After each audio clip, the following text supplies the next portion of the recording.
All right, today we are cracking open the blueprint for what you might call social magnetism. We're going to distill the most powerful and sometimes, pretty surprising techniques from Lil Lounsda's classic book, How to Talk to Anyone. So get ready to flip that social anxiety into effortless connection. You ever find yourself in a room, full of people and you want to connect, but it just feels like there's this invisible wall between you and everybody else? That awkward silence, that fumbled introduction? Yeah, we've all been there. But what if you could just make that wall disappear instantly? Well, that is exactly our mission today. And look, this is not about faking a new personality or becoming someone you're not. It's about learning a few simple, really powerful techniques, what Lowndes calls tricks, that can completely change the game for your social interactions, leading to way more success in all your relationships. Okay, first things first, we've got to get the mindset right.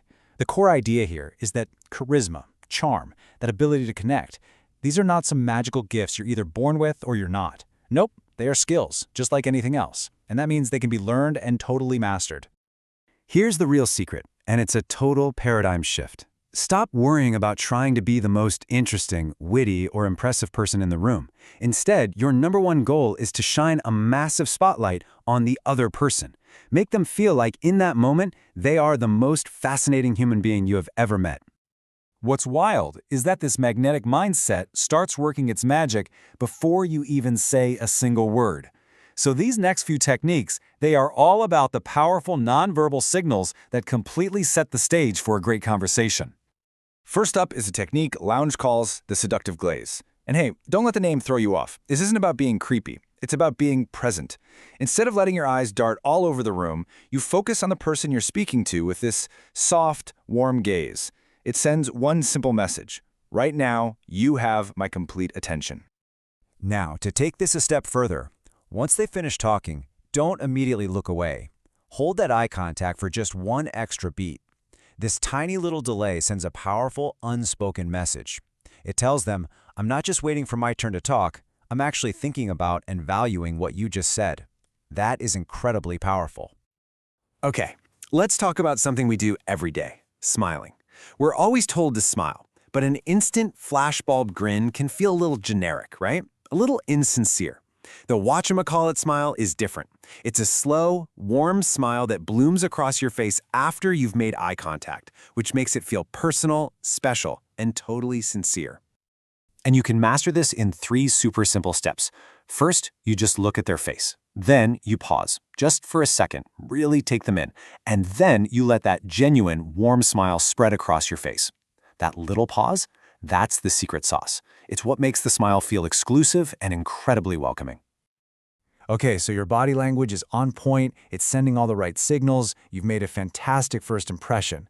But now you have to actually talk. So how do you stop the conversation from just fizzling out after 30 seconds? Think of this next tip as your conversational safety net. Seriously, before you go to any social event, just take 2 minutes and scan the headlines. What's going on in the world, or in your city, or in a field you find interesting? Having a couple of these little tidbits ready to go means you will never have that moment of sheer panic when the conversation grinds to a halt. This might just be the simplest, most ridiculously effective trick in the entire book. No joke. So someone says, I just got back from a really wild trip to Patagonia. Instead of scrambling for some clever question, you just echo. You say, Patagonia? With real curiosity in your voice. It's an effortless, almost irresistible invitation for them to tell you more.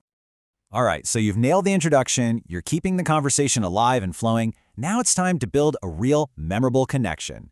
This is where you go from just being pleasant to being truly magnetic. Just listen to the difference between these 2 questions. The standard question is, so what do you do? It's fine. It's kind of boring. It invites a one-word answer. But a magnetic question is, how did you get started in that? Whoa, see the difference? That's an invitation. You're showing you're interested in their journey, their story, not just their job title. It makes them the hero of their own story. This next idea is so important. See, most of us communicate on level 1. We hear the facts and we respond to the facts. But the true masters of connection, they operate on level 2. They listen for the feeling behind the words. So when someone says they had a crazy busy day, instead of asking what they did, you say, wow, you sound exhausted. Responding to the emotion creates instant empathy. It builds rapport like nothing else.